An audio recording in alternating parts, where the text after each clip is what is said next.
Assalamualaikum warahmatullahi wabarakatuh. Kami dari kelompok 12 akan mempresentasikan hasil aplikasi implementasi metode regresi dalam sebuah program menggunakan MATLAB. Kelompok kami sendiri terdiri dari saya sendiri, yaitu Farawayna Narsita, lalu ada Utkuro dan Calata Doa, lalu ada Ardia Pramesti, sama Rama Anggoro Sakti. Di sini kami akan menjelaskan membuat program tentang regresi. Yang pertama ada regresi sederhana dan regresi kuadratik. Untuk programnya akan dijelaskan oleh teman saya, Utkul. Silahkan Utkul. Jadi kami menggunakan dua jenis regresi, yaitu yang pertama sederhana dan kuadratik. Perbedaannya, regresi sederhana sendiri itu hanya memiliki satu variabel independen, sedangkan untuk yang kuadratik itu ada dua atau lebih variabel independen. Yang pertama untuk regresi sederhana. Jadi di sini kita mempunyai data X, I dan YI. XI-nya ada 7 buah data, yaitu 1, 2, 3, 4, 5, 6, 7, dan untuk YI-nya ada 1/4, 1/2, 1, 2, 3/2, 4, dan 3. Untuk kemudian dimasukkan rumusnya hingga agar kita mendapatkan XI2, yaitu dengan rumus XI kali XI. Kemudian XI kali YI dengan cara XI kali YI. Kemudian SX ini untuk jumlah XI-nya yaitu 7, dan SY ini untuk jumlah YI-nya juga 7. Selanjutnya dimasukkan untuk menemukan koefisien A dan B. Dengan rumus seperti ini, XI2 yang ini dikali SY dikurangi SX dikali XI-YI. Kemudian dibagi N, jumlahnya 7, kemudian dikali XI2. Kemudian dikurangi S, dikurangi SX pangkat 2. Kemudian untuk rumus koefisien B-nya, itu yaitu jumlah 7 ini, N, dikali XI-YI, dikurangi SX, dikali SY. Kemudian dibagi N jumlahnya, dikali XI2, dikurangi SX kuadrat. Nah, kemudian ini untuk rumus X, Z, dan Y-nya. Kemudian pada line 15 kita bisa melihat codingan plot ini untuk menampilkan diagram. Setelah programnya dijalankan akan menampilkan diagram seperti gambar di samping ini. Coba saya close dulu. Kemudian untuk yang 16 ini axis ini untuk menampilkan penjelasan diagramnya. Kemudian ini titelnya untuk judul diagramnya, X label untuk nama untuk label X-nya, Y label untuk label Y-nya, dan kemudian ini akan mencetak kata-kata persamaan regresi linear Y ini untuk judul ininya, judul regresinya ini. Setelah itu kita akan coba run.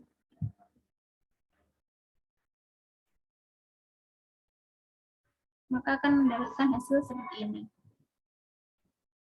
Regresi sederhana. Nah, untuk A-nya akan mendapatkan nilai 0,5000 dan B-nya 0,5625. Selanjutnya, ya, ini seperti ini tadi yang atas itu hasilnya yang sebelumnya.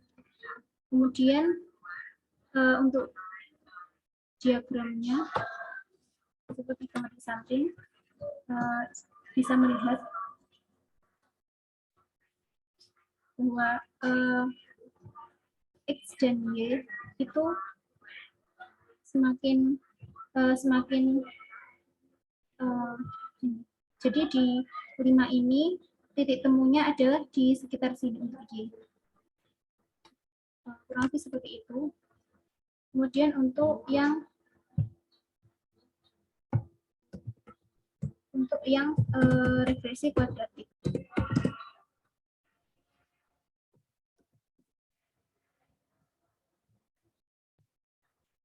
Biasanya, nah ini karena sebelumnya ada regresi sederhana, maka kami menggunakan codingan CLC ini dan clear out untuk membersihkan semua variabel yang sebelumnya sudah dalam dan juga comment window-nya. Kemudian untuk regresi kuadratik ini kita menggunakan data seperti ini, X dan Y. Ini kita buat menjadi satu array. Jadi X-nya ada 7 variabel dan Y-nya ada 7 variabel juga. Seperti yang bisa dilihat. Kemudian untuk selanjutnya dibentuk variabel pendukung untuk membantu perhitungan regresi kuadratik ini sendiri. Seperti ini XI, rumusnya ini X underscore Y yang datanya tadi, arraynya tadi. Kemudian YI seperti ini, dan untuk jumlahnya itu ukuran XI, 1. Ini ya. Kemudian kita juga akan menghitung sigma XI YI, sigma XI, sigma YI, sigma XI kuadrat, X rata-rata, dan Y rata-rata untuk menentukan rumus A1 dan A0. Rumusnya seperti ini. Jadi untuk sigma XI YI itu jumlah dari XI dikali XI. Kemudian untuk sigma XI jumlah dari XI, untuk YI jumlah dari YI. Untuk sigma XI kuadrat itu jumlah dari XI dikali XI kuadrat. Dan untuk X rata-rata itu sigma XI yang ini, jadi jumlahnya XI itu dibagi dengan jumlah, dan Y itu lebih sama, hanya saja ini sigma YI. Kemudian kita akan nah untuk dips ini codingan untuk menampilkan kurang lebih sama seperti printf. Jadi untuk menampilkan ini garis bantu untuk membedakan A1 dan A0. Selanjutnya kita akan mencari nilai A1 dan A0.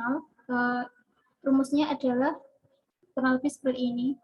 Jadi untuk A1 itu N dikali sigma XI yang tadi di atas, dikurangi sigma XI dikali sigma XI dibagi jumlahnya N dikali sigma XI kuadrat ini, terus dikurangi sigma XI dipangkatkan 2. Kemudian untuk A0 sendiri ini rumusnya Y rata dikurangi A1 yang sebelumnya tadi dikali X rata-rata. Nah, untuk regresi kuadratik ini kita mencari kecocokan kuadrat terkecil untuk soalnya ini. Dia sama dengan A0 plus A1X. Bisa dilihat rumusnya seperti ini. X sama dengan 1 banding 7. Untuk Y, A0 ditambah A1 kali X. Kemudian ini untuk menampilkan diagramnya. Grid ini untuk menampilkan garis bantu pada diagramnya. X label sama Y label sama seperti tadi. Legend ini untuk menampilkan informasi mengenai garisnya. Sebentar saya run dulu.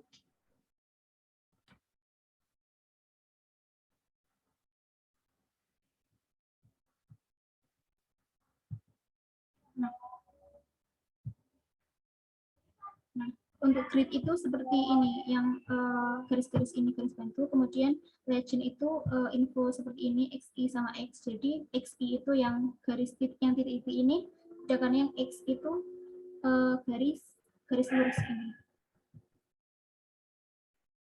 Kemudian kita akan mencari simpangan baku dengan rumus seperti ini. ST sama dengan sum, ini kita copy, kita gunakan di yang bawah, mencari ST, kemudian mencari SR, mencari SY, dan SYX. Kemudian R kuadrat dan R. Sebenarnya bisa dilihat hasilnya. Adalah seperti ini. Kurang lebih seperti itu program dari kami. Mungkin bisa dilanjutkan oleh Mbak Farah. Oke, terima kasih. Jadi, hasil dari presentasi kami itu kesimpulannya adalah yang pertama, regresi linear sederhana ini didasarkan pada hubungan fungsional atau kausal dari satu variabel bebas dengan menggunakan satu variabel terikat.